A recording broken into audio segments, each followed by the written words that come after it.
Hello and welcome to my Pokemon video, my hardcore Nuzlocke of Pokemon SoulSilver. Johto is probably my favorite Pokemon region, and this mod is definitely both a step up in difficulty from the base SoulSilver, as well as an even more enjoyable playthrough experience. I didn't take much time to do calcs, or real preparation or optimization, but I had a great time. This game is like the perfect level of difficulty for a casual Nuzlocke experience.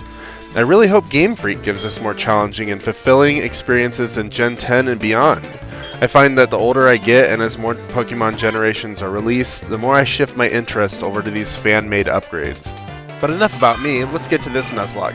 I chose the best starter in all of Pokemon, Cyndaquil, and named him Frito. Professor Elm sent me on my way. Frito and I said peace out to New Barktown and also to my hometown girlfriend. I made sure to say goodbye to my mom before leaving. I love my mom. Outside, we ignored this weird guy peeking in through the window when Professor Elm rudely interrupted our adventure. But I'll use the time to enjoy these tunes. Frito and I ran next door to Cherry Grove City and let this old man tell us things we already know, so that he could feel valued, bro. We made our way to Professor Oak and Mr. Pokemon and ran into an unfamiliar face, Cynthia from the Sinnoh region. She gave us an Eevee for listening to her tell us things. See, this is why you respect your elders. We named Eevee Dillybar and headed inside. Mr. Pokemon gave us a mystery egg, and Professor Oak gave us a Pokédex. Hooray for free things from old people. As soon as we left, Professor Elm called us and told us the crib was robbed. Professor Elm, it sounds like I'm the first person you're telling about this. Maybe you should call someone who's not 10. Frito and I hightailed it back home and were ambushed by Ol' Peepin' Tom.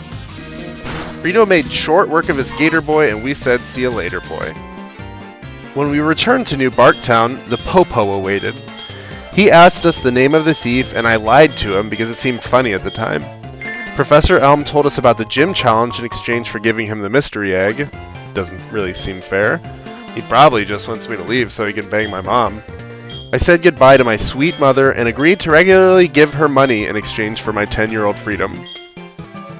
Eager to get our first encounters, we hit the roots and added Fruit Loop the Hoot Hoot, Fruity Pebbles the Clefairy, Snicker the Spinnerack, Twix the Kakuna. Both of those last two actually have some really nice buffs in this ROM hack, and Cheerio the Zubat. The team made it to Violet City, and this clown gave me a Bulbasaur in exchange for answering some of his questions. I named him Rolo. I had some good Pokemon so far, but looking ahead at Falkner, I knew I needed more options. I actually had a lot of good new encounters added to the team here. Twizzler the Magikarp, Fudge the Unknown, who also has some nice buffs in this game, Macaroni the Magnemite, and Bugle the Shelder. My Pokemon and I were ready for our first test, Sprout Tower.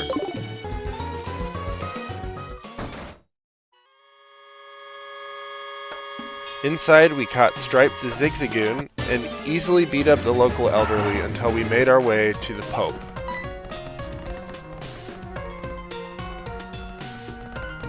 The Pope and Chase talked beef, Frito evolved into Quilava, and I told the Pope, hey, I'm gonna put these hands on you. Frito made short work of the Pope's Bellsprout. I switched Fudge into the next Pokemon, Chingling, and KO'd all three of his Pokemon with a combination of Hidden Power and Secret Power. With victory in hand, naturally I clicked too fast and took a Water Stone instead of the Thunder Stone I intended to use on my Eevee. I realized though that there was some good that could come from this blunder. My pals and I were ready to challenge our first gym, and then the worst thing imaginable happened. My video got corrupted. At first I didn't know what to do when I discovered this video file was irreparable, but my quick thinking led to this. I've prepared these visual aid slides with exponentially less effort for your enjoyment.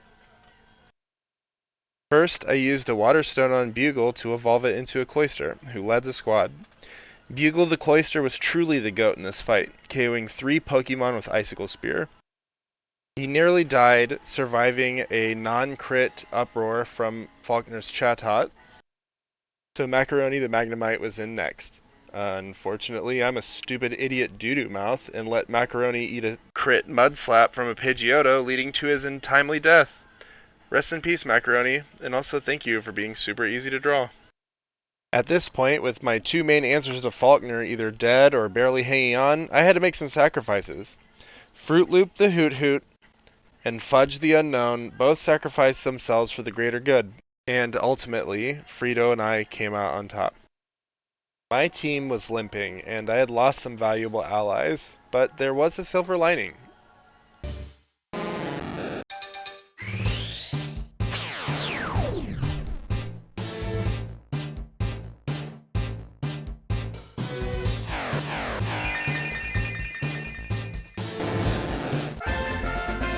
Yes, I may have forgotten to nickname him the first time around, but don't worry about it, okay? His name is Twizzler, it's no big deal. The next goal on our quest was Azalea Town. We made our way down Route 32, actively avoiding as many trainers as possible. At first I couldn't find the footage for this area, so I prepared this bonus visual aid. Spoiler alert for my encounter. In Union Cave, we caught a Geodude. His name is Nutter Butter. Frito light way through cave, Bugle accidentally mutter innocent wild Scoropie, we witness awkward sexual tension in front of a well, and voila, we are here. A wise man once said, I'ma show you how to stack 100 grand. Yeah. And I think that's the inspiration I was going for when I named this mudkip. This complete stranger let me down a well. Looks kinda weird when I do this. And Frito launched a flame wheel so intense that it painted all 4 of this guy's Pokemon and pushed Frito past the level cap for the Bugsy fight. That is a very bad echidna. No! Bad Frito! Regardless, the show must go on, and we were ready to challenge Bugsy of the Azalea Town Gym. Stripe the Linoon was my lead, quickly 2-hit KOing Bugsy's lead Butterfree. In came Heracross, who I responded to by switching in Twizzler for his Intimidate. I went for a Headbutt for some chip damage, but Heracross used Counter, so I switched in Cheerio. The counter failed, and Cheerio one-shot with Wing Attack. In came Yanma, and I switched back over to Stripe.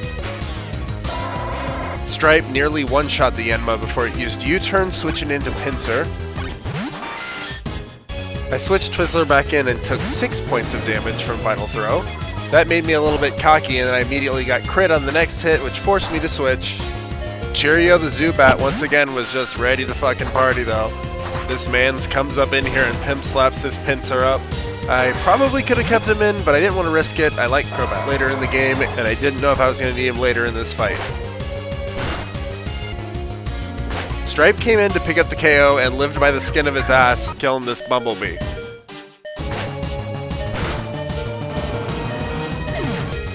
Finally, Bugsy sent in his ace, Scyther, and I could no longer control my nut. She busted onto the scene. She finished the quickie before Scyther even had a chance to do his mating dance. Nut Girl was slinging rocks everywhere, but unfortunately Nut Woman was a little too eager to get her rocks off. Naturally, she was a little embarrassed, so she Ubered the hell out of there, leaving her homie Stripe in a bit of an awkward situation. Gosh, who hasn't been there? Thankfully, I saved my secret weapon for this moment. Shell Armor Bugle put Scyther in checkmate, and Bugsy was defeated.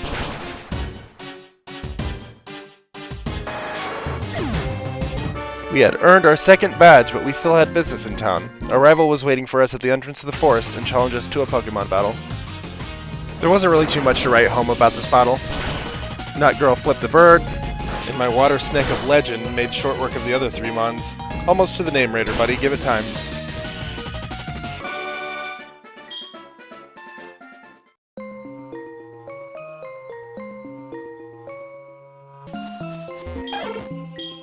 In Ilex Forest, we caught 2 wild ducks and 1 sub-power encounter. We named our new Poliwag Danimal. Deeper in the forest, we found a lost kimono girl. Twizzler showed this poor woman how to get out of a forest it had never been to before, and nobody questioned it. At the other edge of the forest, I ran into Cynthia again. She gave me more free stuff and told me I could use it back near Azalea Town. You're telling me I could have had a buffed Spiritomb in Ilex Forest and instead I chose a fucking Poliwag? I took my anger out on some nearby geriatrics and I think that helped. On another note, which one of these fellows is Samuel and which one is Brandon? We headed up the road to Goldenrod City, and already I felt the temptation of the big city call to me. I ran into Lyra shortly after, and she introduced me to her grandparents. Thanks for making this awkward, Grandma, as if I wasn't already planning on never coming back here. I walked over to the river next to Grandpa, and there was a smell of fish in the air. After slipping with my rod a few times, I finally found the hole. Inside, I found a Staryu and named it Lucky Charms in honor of this being a pretty good day so far. My clam and I happily made our way into Goldenrod, which seems backwards. I stole a Turtwig off the first clown I met in the big city. We spent some time shopping, listening to some tunes, developing a crippling gambling addiction. Things spiraled out of hand quickly. Before I knew it, I was challenging the local community center volunteers to life-or-death battles in a sleepless frenzy. Soon, I stood face to face with their leader. She was stronger than I could have ever imagined, and I knew there was only one way to come out of this one alive. I was gonna have to do a little sucking. Rollo started the battle against Whitney's Lickitung, and I took a page out of my wife's book that I like to call the Turbo Suck. Nut Girl was eager to get on the suck action as well. Twizzler said don't forget about me and hopped into the fray, intimidating Lickitung and immediately being rewarded with the suck. Twizzler and Nutterbutter took turns for a while until Rollo could contain himself no longer and sludged on the poor Lickitung. In came Waifu Bunny, and Rollo could not have been more enticed. The sucking continued until Lopunny had nothing left to give. Clefable came in next, and Twix and Rollo took turns for a while until Rollo finished her off. Wigglytuff was up next, and unfortunately, I think the heat of the moment was getting to me, because I made this error switching in Twix. After getting hit with this Psychic, I determined the best course of action to ensure no other deaths was to just get my damage in and hope for a KO. Wigglytuff was too much woman for Twix, and as such, he met his fate. Rest in peace, Twix. Rollo finished off the Wigglytuff, and in came Stantler, who was quickly taken care of by Twizzler. Whitney was down to her final Pokemon, her cursed Milk Tank. After Nutterbutter and Twizzler finished setting the mood, it was time for Rollo to come in and get the job done. But then, the unthinkable happened. Was this cow too much woman for Rollo after enduring this glorious evening of suck? In one last desperate attempt, Rollo risked his life for the Miltussie. Yes! We were sucking! Twizzler and Nutterbutter tag-teamed until in the end, Nutterbutter was the only one with the stamina to go on. And with one final suck,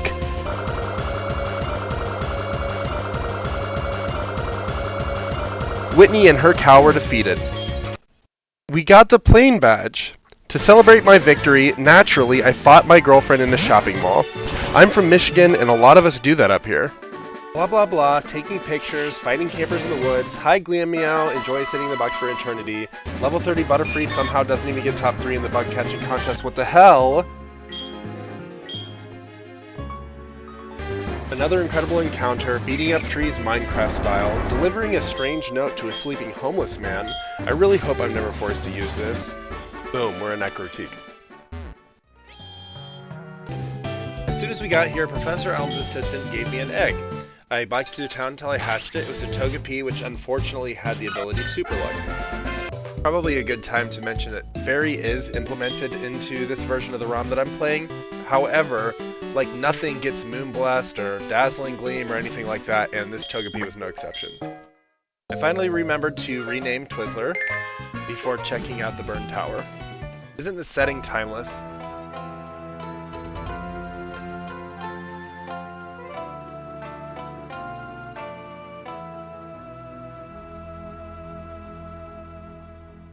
I caught a Rattata and named him Chuck E. Cheese Pizza. Just further into the room, my rival was waiting for me once again. Bring it on, Chase, you Jamocha Shake. Bugle shredded his spooky bird, and Nutterbutter switched in on Elekid. I switched Twizzler and Bugle back and forth to intimidate down Crocodile, and Twizzler was once again able to take it down. Hunter gave us a little bit of trouble with confusion, but Butterfinger was able to put him away. My rival sent out Kadabra last, and with a safe switch to Twizzler, we put him away. After exploring the upstairs, we headed down the ladder. Would you just look at these legendary beasts that literally anybody can just walk in here and see? How majestic.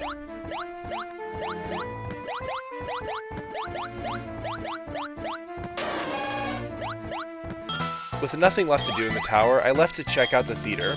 I witnessed a Team Rocket grunt harassing a weird lady. I quickly reminded him that it was no way to speak to a woman, and the lady rewarded me with the HM for surf. It was finally time to prepare ourselves for the Ecruteak City gym. I went over my options, and honestly I feared the worst because of the matchup. But then I realized I had a secret weapon. A newly buffed Snicker the Spinnerack. Our team was complete. I ran to challenge the gym. I defeated each of the gym trainers, one of which had a shiny Sableye, and confronted Morty.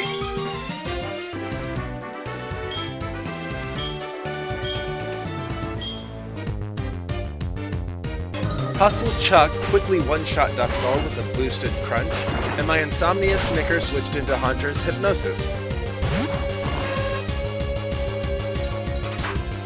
We fired off a Shadow Sneak as Morty healed, and a follow-up Sucker Punch KO'd. Morty sent in Misdreavus next. Pizza has a Rostberry and normal typing, but I'm expecting Misdreavus to use Psychic on my area dose, and I needed Pizza to be at full HP for the upcoming fights. Its speed and coverage means I don't have a comfortable switch. I was stumped and set in Nutter Butter on a Will-O-Wisp. I knew here that I needed to get some chip damage so that Cheerio could revenge kill it.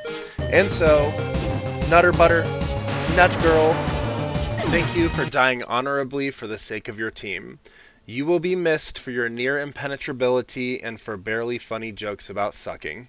The ever-reliable Cheerio the Crowbat came in and finished business. Butterfinger switched in on Bayonet and Ada Swagger. That's not too bad, I thought. Butterfinger has Wish, we're chilling, I thought. We switched in Pizza to soak a Shadow Ball and one-shot with Crunch. Hustle is putting in work.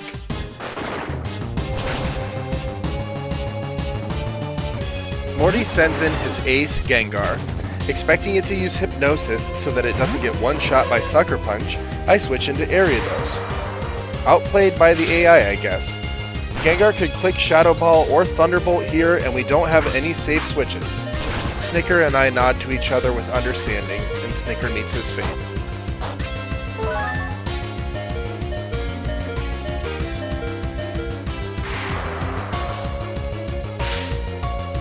I'm running out of solid options for this fight. I send in Crobat to hope for a bite one-hit KO. But with the power of love and anime on our side, we flinch the Gengar and send him straight to hell with another bite. Morty sends his last Pokemon, Sableye, into the fray, and Gyarados, with all the anger of a man who has stubbed his entire ass, quickly two-shots him with Dragon Rage. We had defeated Morty and earned the Fog Badge. We mourned our fallen comrades and gave them a proper burial.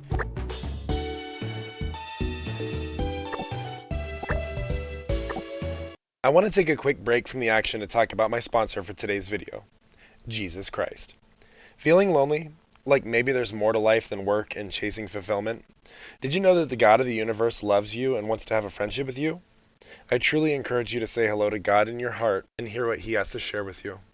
Despite losing 2 good team members, I saw there was much to be gained from this conquest. Our box was getting hot, but our encounters were anything but. On the next 2 routes, I took my encounters, and other than that, I avoided as much as humanly possible. We arrived to Olivine City and immediately ran into Chase. Wow, what a dick. We took our encounter in Olivine, and let me tell you,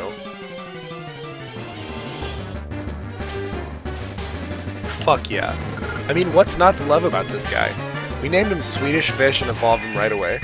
At this point in the game, I decided to backtrack a little. I bought some TMs, paid some Pokeflon, which is admittedly pretty fun. I had a horrifying encounter with the minor deity, you know, usual stuff. We had a few surprises in store for Chuck, and so we pressed onward. I ran into Falkner and proceeded to pub stomp the elderly inhabitants of the Olivine Lighthouse. At the top, I met this girl for the first time ever, and she's already asking me to spend money on her. Golly. On Route 40, we faced the open sea. I encountered a tentacle who I named Kool-Aid. I'll probably never use him in this playthrough. On the nearby Wadas, we passed some strange islands and caught a horsey who I named Skittle. The squad and I finally arrived at Cianwood City and healed up. At the north end of town, we found Suicune waiting for us. Fun fact, I first tried to Nuzlocke this game 3 years ago on my phone and lost to Eugene here. He's not a particularly tough fight, but I didn't know he was back there, and I'd went in unprepared and not on full HP. Still, I took great satisfaction in putting the whooping on his ass. Ruffles' first earthquake was too much for the mystery man, and we avenged our defeat from all those years ago. Moving on, we found this ass lord watching the fight from the rocks and tried to catch him. He wouldn't stay in a ball, so naturally we accidentally crit and killed him. After organizing our team, it was time to put the hurtin' on old boy Chuck. Can we all just take a second to appreciate that the fighting type gym leader's name is Chuck? Like, I'm gonna chuck your whole ass across this lake. I love that. After beating the shit out of the local Taekwondo team, I saved this man from self-inflicted Chinese water torture, just to send him packing back home to his neglected wife. Chuck's Pokemon have incredible coverage and high base attack stats. With no fairy coverage moves, Butterfinger pounded away at Primeape substitutes with extra sensory until finally, Primeape used Rock Slide. We dodged a flinch and we're up 1-0. Okay, wait. We don't dodge a flinch, but we do dodge crit and para and go up 1-0. Chuck immediately puts his balls on the table and sends in his ace Poliwrath. We swap in Twizzler and get off an Intimidate. We eat a Hypnosis, sleep for 3 turns, get off 2 headbutts, go back to sleep.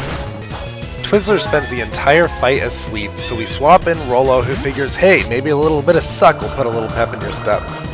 Twizzler is immediately enticed. He jumps back into the fray and is gaining stamina by the moment. Twizzler alternates between sleeping and sucking, sucking and sleeping, until Poliwrath has almost nothing left to give. But surprise! Chuck had stashed an over-the-counter gas station pharmaceutical for just the occasion. After switching many times, Poliwrath goes down, Twizzler is both half health and asleep, and Chuck sends in his Hitmonlee. I switch Rolo and Twizzler in back and forth to proc more Intimidates. Hitmonlee uses Bounce and I send in Cheerio to eat it. I live a Rock Slide and 2 hit KO with Wing Attack. And then, a Pokemon I previously overlooked comes to ruin my life. Hitmonchan has Substitute, Focus Punch, Ice Punch, and Fire Punch. Things are starting to get a little risky here and I know I need to make a play.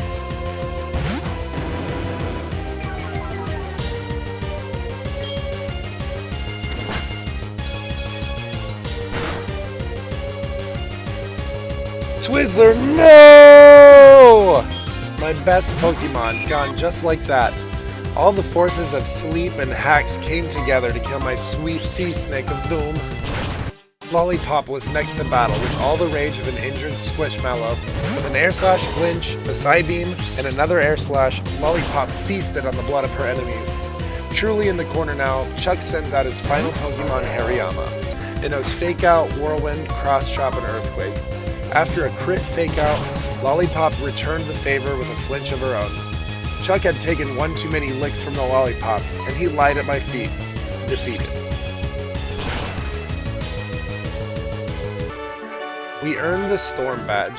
With 5 gyms down, we got the TM for Fly and healed our Pokemon. Before we continued our adventure, we laid Twizzler to rest. May he swim forever in the seas of our hearts. We got the secret potion for Jasmine's sheep and flew back to the lighthouse. Her Ampharos was immediately and miraculously healed by God, and she returned to her gym to await me.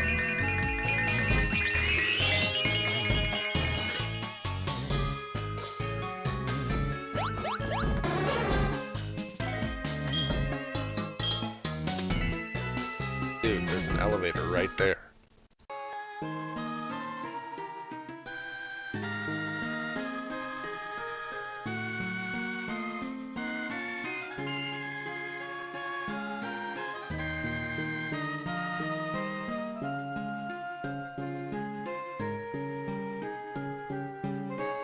It is now time for the Gauntlet of Hacks. Seriously, this area was so annoying with all the sleep and the confusion and the Paralabepis. I did enjoy teaming up with old friends from Gen 4 to take down Team Rocket though. I caught him a choke nearby and pressed on to the Safari Zone.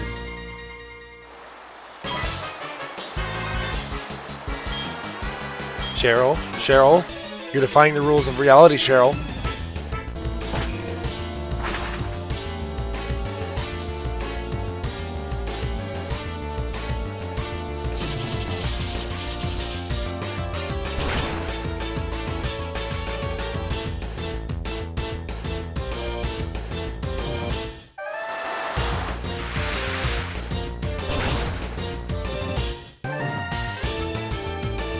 Okay, wait, that was actually pretty sick, Cheryl. We had our way with the Team Rocket Grunts until we finally made it to the Pokemon Center. Mother Asser, I'm not trapped in here with you, you're trapped in here with me. My sheer manliness was too much for the Rocket bosses to overcome. I went to the Safari Zone and caught a Nidoran female, and to be honest, I had the dirtiest, stinkiest, most badass box I could possibly have for this gym leader fight.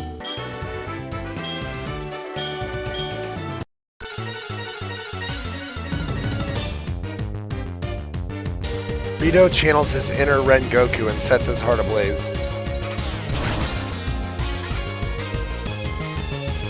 We get a nice flamethrower off on this heat-proof Bronzong, and it hypnoses us for our efforts. I got greedy, and not only does Bronzong use Rain Dance, it almost kills Frito. Lucky comes in and easily finishes off Bronzong with a Rain Dance boosted Surf.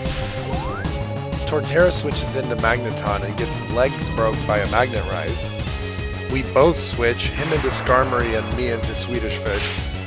Swedish Fish really just did not want to hit this guy at first. And it's here that Jasmine throws in the one Pokemon that could actually do something to me. I sent in my tankiest Pokemon on the team, Honey, and spammed Dig trying to dodge an explosion, but it never came. Jasmine even Hyper Potioned this fortress, but we eventually whittled it down and killed it.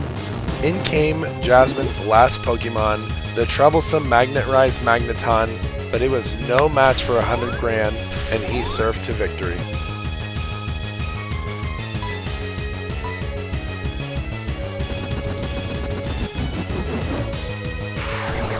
I can't help but love these graphics and wish that newer games like Scarlet and Violet would step up the animations.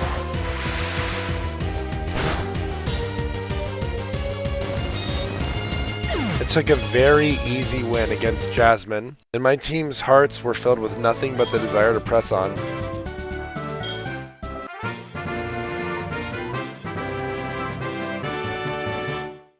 Deep in our bones, we felt our destiny called to us. We were to travel to Mahogany Town and Blackthorn City, defeat their gym leaders, and challenge the Pokemon League. And so ends the first half of our story. I hope that you enjoyed. If you did like it, please drop a like, maybe subscribe. If you didn't like it, leave me a comment. I'd love to hear what I can improve on. Either way, I had a lot of fun making this video, and I look forward to making more in the future. Alrighty, bye-bye.